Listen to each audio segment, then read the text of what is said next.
जय सिया राम। सब सुख लहे तुम्हारी सरना, तुम रक्षक काहू को डरना।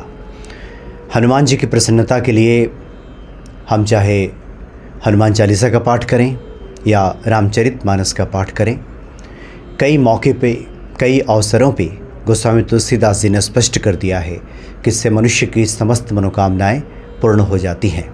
जो दायक फल चार, धर्म, अर्थ, काम और मोक्ष, ये चारों मिल जाता है। ये चारों जो पुरुषार्थ कहे गए हैं मनुष्य के लिए, ये सब प्रदान करने वाला है हनुमान चालीसा।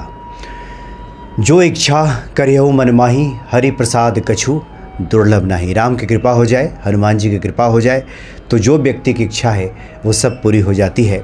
ये गोस्वामी तुलसीदास जी ने स्पष्ट शब्दों में कह दिया है। लेकिन यहाँ पे ये समझना बहुत आवश्यक है कि कब हम हनुमान जी की पूजा करें तब, या हनुमान जी प्रसन्न हो जाएं तब। बहुधा लोग दोनों को एक ही समझ लेते हैं, यानी हम जो प्रयास करते हैं, हम जो पूजा करते हैं, उसी का हम प्रतिफल चाहते हैं कि उसका प्रतिफल हमें मिल जाए।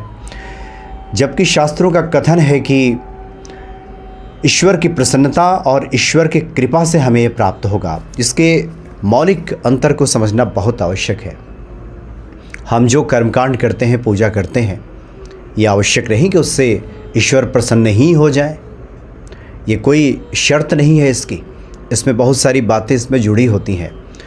भक्तों के अपने भाव, अगर हमने कोई कर्मकांड किया है तो इसमें कोई त्रुटि तो नहीं रह गई, तमाम तरह की ऐसी बातें उसमें जुड़ी होती हैं।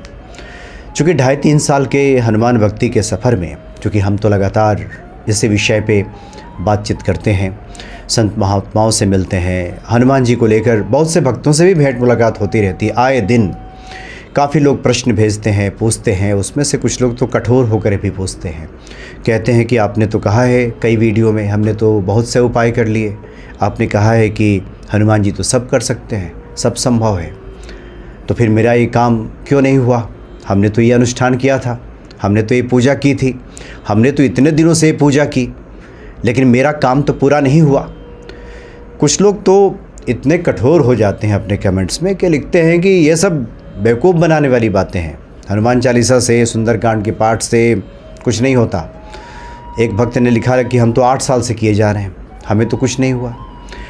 हालांकि बहुत बड़ी संख्या ऐसे भक्तों की है, ऐसे लोगों की है जो हनुमान जी के कृपा पात्र हैं, जो हनुमान जी की कृपा से अभिभूत हैं, लेकिन बहुधा वे मुखर नहीं होते, वे इसका ढिंढोरा नहीं पीटते, उनके कृपा का बताते कम हैं। पूछा भी जाए तो बहुत ही संतुलित शब्दों में कहते हैं। उन्हें शायद इस बात का भय भी होता है कि इस कृपा को हम ज़्यादा बता देंगे तो क्या पता कहीं कुछ कमी न रह जाए। बहुत सी बातें होती है, उसमें बताया भी जाता है कि अपने साधना को ज़्यादा प्रकट नहीं करनी चाहिए। तो ये अलग विषय है, इस पर कभी बातचीत होगी। लेकिन जिन लोगों के कार्य पूरे नहीं हुए हैं वो तो बड़े ही मुखर हो जाते हैं, तमाम तरह की बातें। अभी कुछ दिन पहले एक लड़की का फ़ोन आया था, वो लगातार मैसेज किए जा रही थी और कॉल किए जा रही थी, तो फिर हमने उठाया फ़ोन, हमने कहा कि क्या बात है। तो उन्होंने कहा कि आपने बताया था कि ये पूजा करने से, उपाय करने से मनोकामना पूरी होती है। मैं जिससे शादी करना चाहती थी उसकी शादी तो कहीं और हो रही है, और हम तो ये सब करके देख लिया, बिल्कुल ये मेरा ये से कुछ नहीं हुआ। आपने जो बताया है, आप लोग तो सिर्फ वीडियो बनाने के लिए ये सब कहते हैं, ऐसा कुछ नहीं है, कोई फ़ायदा नहीं है इसका। तो हमने पूछा उनसे कि विस्तार से जानना चाहा कि, तो निकल कर बातें सामने आई कि उनको अंतर जातीय ही नहीं बल्कि अंतर धार्मिक विवाह की बात थी उसमें, और वो चाहती थी कि उनके मनोनुकूल सब कुछ हो जाए। हनुमान जी के हमने इतने पाठ कर लिए, इतनी पूजा कर ली, अब हनुमान जी का काम है कि वो हमारा काम करें। ये तो लेन देन वाली बात हो गई, हमने आपकी पूजा कर ली ना, अब आपका काम है श्री हनुमान जी का, वो अब काम करें। आपने नहीं किया तो हम अब अनाप शनाप कुछ भी बोलेंगे। तो हमने उनसे कहा कि देखिए, यहाँ हनुमान जी के सामने बहुत से इच्छाएं प्रकट की जा रही हैं। आपके घर वालों की अलग इच्छा होगी, आपके माता पिता की, वो भी तो हनुमान जी की आराधना करते होंगे, पूजा करते होंगे, आपकी अलग होगी। अब पूरी तरह से अब इसमें ये देखना होगा कि अब किसकी इच्छा हनुमान जी पूरी कर रहे हैं। एक ही घर में 4 लोग हैं और चारों की परस्पर विरोधी इच्छाएं हैं, आपस में वो इच्छाएं टकरा रही हैं, और सभी हनुमान जी के सामने जा रहे हैं और उनको प्रार्थना कर रहे हैं। उनको चोला चढ़वा रहे हैं या चढ़ा रहे हैं, तो किसकी सुनेंगे हनुमान जी? तो ये तो बहुत ही विचित्र बात हो जाएगी। तब यहाँ तो हनुमान जी की कृपा का तात्पर्य है कि जिसमें आपका कल्याण छुपा है, हनुमान जी तो वही करेंगे। अभी भले ये बातें बुरी लग रही है, शादी उसकी किसी और के साथ हो रही है, आपकी नहीं, आप नाराज़ हैं कि हनुमान जी ने नहीं सुना, लेकिन एक कालांतर के बाद, एक समय बीतने के बाद आपको लगेगा कि हनुमान जी ने बिल्कुल ठीक किया। जो इस माइक बुद्धि से, ये माया से लिप्त जो हमारी बुद्धि है, ये समझ ही कितना सकती है। अपना भला बुरा समझने की क्षमता, सामर्थ्य कितने लोगों में है? बहुत विरले, बहुत गिने चुने लोग हैं जो सही मायने में नहीं समझते हैं कि उनका कल्याण किस में छिपा है। बहुधा लोग तो माया के वशीभूत होकर अनाप शनाप इस तरह की इच्छाएं पालते हैं, और जब वो इच्छाएं पूरी नहीं होती तो ईश्वर के प्रति नाराज़गी दिखाते हैं। एक बार तो बैठे थे एक मंदिर में हम, बहुत ही यही आपने देखा भी है उनका वीडियो, ब्रह्मचारी जी महाराज के पास बैठे थे, वयोवृद्ध हैं, हनुमान जी के परम भक्त हैं। एक महिला आई, कुछ मनोकामना की बातें थी, उन्होंने कहा कि बाबा ये हम पूजा करेंगे तो क्या ये हो जाएगा? तो उन्होंने कहा कि हाँ हाँ जाओ जाओ पूजा करो, हनुमान जी सुनते हैं, सबके सुनते हैं, सुन लेंगे तुम्हारा, ऐसे कह के भेज दिया। फिर उन्होंने हमसे कहा कि ये मनोकामना जोड़ देने से बहुधा ये होता है कि ईश्वर विमुख व्यक्ति बाद में हो जाता है। अब वो मनोकामना की पूर्ति के लिए वो पूजा करने गया है, किसी कारण से उसकी मनोकामना पूर्ति नहीं हुई। इसमें कई कारण हैं, मनोकामना पूर्ति क्यों नहीं होती, इसके कई कारण हैं, इसके भी हम बात करेंगे। तो नहीं हुई अगर उसकी मनोकामना पूर्ति, तब तो वो ईश्वर विमुख हो जाता है। जितनी तेज़ी से हनुमान जी की शरण में आया था, उतनी ही तेज़ी से वहाँ से बैक हो जाता है, उतनी ही तेज़ी से वापस हो जाता है, फिर कहीं और भटकने लगता है। पीर फकीर वो जहाँ तहाँ फिर घूमने लगता है और भटकाव का शिकार हो जाता है। इसलिए जो सिद्ध पहुँचे हुए महात्मा हैं, वो मनोकामना से जोड़ के नहीं देखते कि मनोकामना पूर्ति नहीं हुई तो हम नाराज़ हो गए, फिर हमने पूजा ही बंद कर दी, हमने हनुमान चालीसा ही पढ़ना बंद कर दिया, कहना शुरू कर दिया कि इससे कुछ नहीं होता। तो ये फिजूल की बातें हैं। मनोकामना पूर्ति के लिए ये संतों का कथन है, और अब तक 2.5-3 सालों तक जो विभिन्न संत महात्माओं से बातचीत हुई है, और जो मेरा स्व का भी अनुभव है, ये निज अनुभव भी है, ये मेरा भी अनुभव है, ये हम बता रहे हैं आपको। ये 3 चीज़ें बहुत आवश्यक हैं मनोकामना पूर्ति के लिए।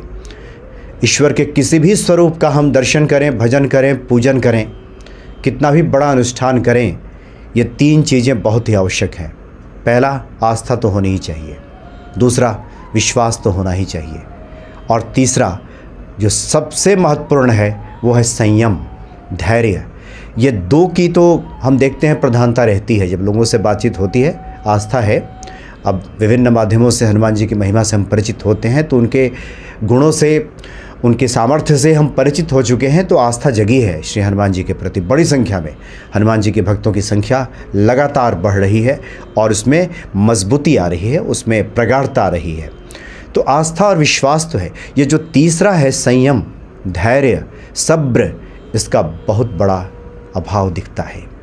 लोग चाहते हैं कि उन्होंने जो समय निर्धारित किया है कि इतने दिनों में ये काम हो जाना चाहिए, इतने दिनों में नहीं हुआ कि हमें उच्चाटन पकड़ लेगा, हम अनाप शनाप कुछ भी कहना शुरू कर देंगे, मान लेंगे कि सब कुछ नहीं होता। तो ये 3 चीज़ों में से ये जो संयम और धैर्य है, इसका अभाव होगा तो मनोकामना पूर्ति में बाधा आ जाएगी, क्योंकि ईश्वर ही परीक्षा लेते हैं। वो देखते हैं कि भक्त आया है, कितना इसमें सब्र है। बाबा नीम करोली जी महाराज के कई ऐसे प्रसंग हैं कि व्यक्ति जब टूटने वाला होता था, वो अब उसका संबंध विच्छेद होने वाला होता था ईश्वर से, उसी वक्त तत्क्षण बाबा जी कृपा कर देते थे। ईश्वर ऐसा ही करते हैं।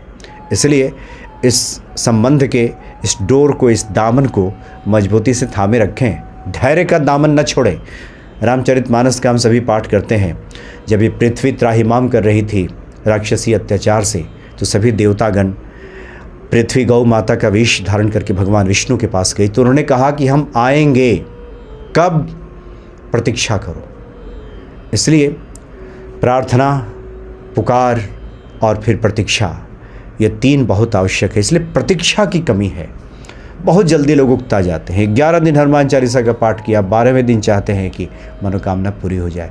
हो सकती है, ये हनुमान जी चाहें तो क्षण भर में कृपा कर सकते हैं। इसीलिए आप अगर हनुमान भक्ति के वीडियोस को अगर ध्यान से देखें, उसके शब्दों को सुने, तो हम प्रत्येक वीडियो में कहते हैं कि हनुमान जी प्रसन्न हो जाएं तो, हनुमान जी कृपा कर दें तो, पूजा आप कर लें तो नहीं। पूजा हम इसलिए करते हैं, उपाय इसलिए करते हैं कि हनुमान जी के हम सन्निकट जा सकें।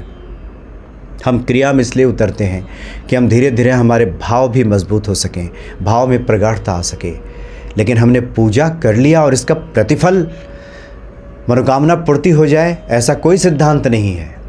सिद्धांत सिर्फ कर्म की कही गई है, इसलिए हमारे शास्त्रों में पूजा को सिद्धांत में नहीं गिनती किया गया है। यह हमारे संबंधों पर निर्भर करता है कि हनुमान जी से हमारे संबंध कैसे हैं। संबंध स्थापित जब तक नहीं होगा, जैसे एक उदाहरण से अगर हम बात करें कि अगर कोई बहुत प्रिय होता है किसी का, वो प्रिय व्यक्ति किसी व्यक्ति के घर जाए और उसकी खूब आओ भगत करे, पूरा सेवा सत्कार करे, आदर करे, और उसी व्यक्ति का जो अब घर गया है किसी के, उसका एक दोस्त जो नहीं जानता उस व्यक्ति को, वो आए कहे कि आपने उनको तो इतना बढ़िया आपने आदर सत्कार किया था, मेरा क्यों नहीं कर रहे हैं? तो आप क्या कहेंगे कि आपको हम तो जानते ही नहीं, आपसे हमारा तो कोई संबंध ही नहीं है, आपने संबंध ही स्थापित नहीं किया। तो ये संबंधों पर निर्भर करता है। हम जो पूजा करते हैं इसका सिर्फ एक ही उद्देश्य है कि श्री हनुमान जी के प्रति एक संबंध स्थापित हो जाए, एक अटूट संबंध बन जाए। इसलिए पूजा सिद्धांत नहीं है, कृपा का कोई सिद्धांत नहीं है कि हम 11 दिन कर लें, कि 1 महीना कर लें, कि 2 महीना कर लें, कि 3 महीना कर लें और कृपा हो जाए। क्षण भर में हो सकती है और नहीं तो जन्म जन्म, जो गोस्वामी जी ने कहा है कि मुनि जतन करावा और अंत समय मुख राम ना आवा। अगर ये संबंध स्थापित नहीं होगा तो फिर ये भटकाव चलता रहता है। वो तो ईश्वर बड़े ही दयालु हैं कि अगर कोई अनुशासन से नियमित मंदिर जाता है तो उसकी मनोकामना पूर्ति कर देते हैं, जो संसारिक मनोकामना है। लेकिन नहीं हुई मनोकामना पूर्ति तो उसमें घबराने की आवश्यकता नहीं है। एक चीज़ की और जो हम कमी देखते हैं, ये जो हमारी पूजा है ये कर्म प्रधान पूजा नहीं होती। कर्म प्रधान पूजा का तात्पर्य यहाँ पे ये है कि जो कुछ भी हमें कार्य सौंपा गया है ईश्वर की तरफ से, उसमें हम कितने तन मन से लगे हुए हैं, हमारा समर्पण किस प्रकार क्या है। एक विद्यार्थी ने फ़ोन किया कि हम परीक्षा की तैयारी कर रहे हैं और उसमें एग्ज़ाम में मुझे पास करना है, और ये राज्य स्तरीय प्रशासनिक सेवा की तैयारी वो कर रहे थे। कहा कि हम 2 बार 3 बार से हम चूक रहे हैं, नहीं हो पा रहा है, और हम बहुत पूजा करते हैं। तो हमने पूछा क्या करते हैं, तो उन्होंने जो पूरे बातें बताई अपनी, कि एकदम रात के 7 बजे 7:30 8 बजे से बैठ जाते हैं पूजा में, और इतने पाठ ये, इतने पाठ ये, इतना करते हैं, फिर सुंदरकांड करते हैं, ऐसे करते करते 12-1 बज जाता है। हमने पूछा फिर सुबह जगते कब हैं, तो बोले वो 8-9 तो बज ही जाता है, फिर हम नहाते हैं तो फिर पूजा करते हैं। हमने तो पढ़ते कब हैं, इतनी देर तक तो पूजा कर लिया आपने, लेकिन आपकी जो पूजा है ये कर्म प्रधान पूजा नहीं है। कर्म प्रधानता का मतलब है, पूजा का एक ही मतलब है कि हमारा आत्मबल बढ़ जाए, साहस की वृद्धि हो, जिस कार्य में हम लगे हैं उसमें पूरी तरह से तन मन के साथ डट जाएं, और एक भरोसा हो कि हैं हनुमान जी जो साथ देंगे और संभाल लेंगे। ऐसे लोगों को सफलता प्राप्त होती है। ज़्यादातर लोगों की जो पूजा है वो कर्म प्रधान नहीं है, कर्म विपरीत है, और मनोकामना कुछ और है, और फिर पाठ किए जा रहे हैं, अनुष्ठान किए जा रहे हैं, अंगूठियाँ पहने जा रहे हैं, बहुत से कार्य ऐसे कर रहे हैं जो सफलता के लिए आवश्यक है। उस कर्म का कोई मेल दिखाई नहीं देता, काम कुछ और, मनोकामना कुछ और, पूजा किसी और दिशा में, और चाहते हैं कि उसका रिज़ल्ट हमें प्राप्त हो जाए।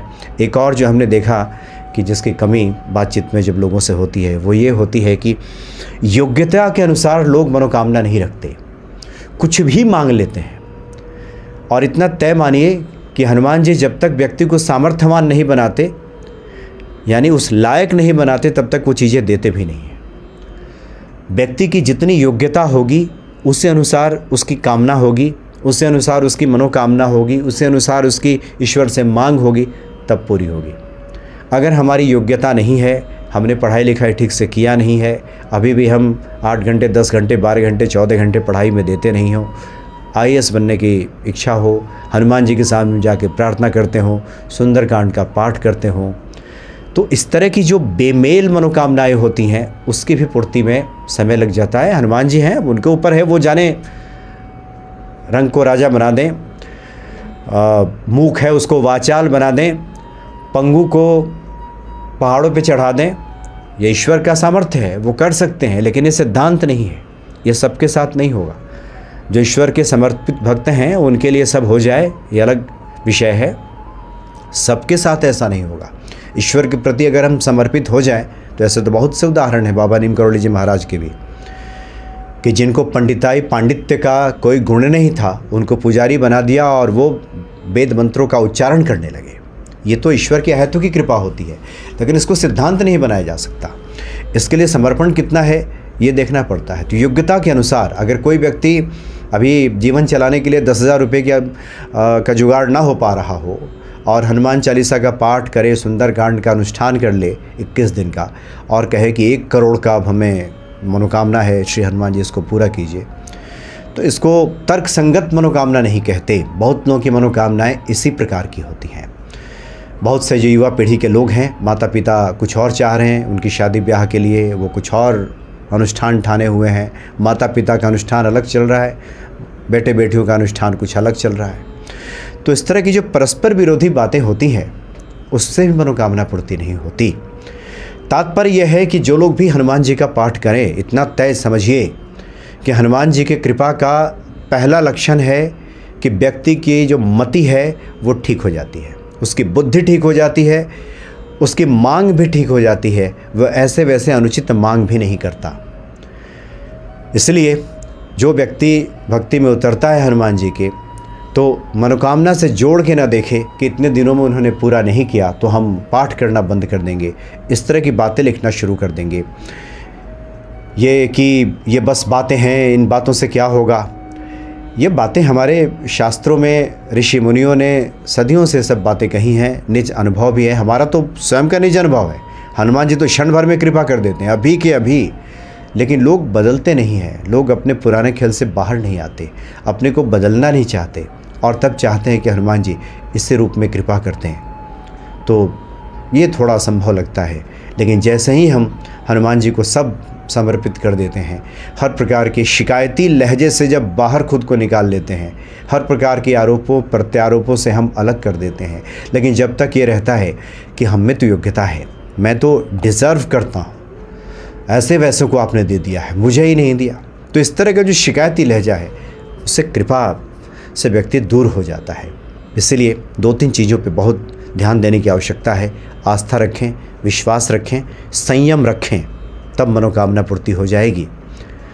पूजा कीजिए तो कर्म प्रधान पूजा कीजिए। पूजा करने के बाद जो भी हमारा निर्धारित कर्म है, कार्य है, उसमें डट जाएं, और जो हमारी योग्यता है उसी अनुसार मनोकामना करें। योग्यता बढ़ाने पे ध्यान दें और उस अनुसार मनोकामना करें तो हनुमान जी सब प्रदान कर देते हैं। या फिर हनुमान जी से यही प्रार्थना करें कि हमें इस योग्य बना दीजिए कि हम ये प्राप्त कर सकें आपकी कृपा से। तो फिर हनुमान जी ऐसे भक्तों पर कृपा करते हैं और उसकी समस्त मनोकामनाएं पूर्ण हो जाती हैं। जय सिया राम।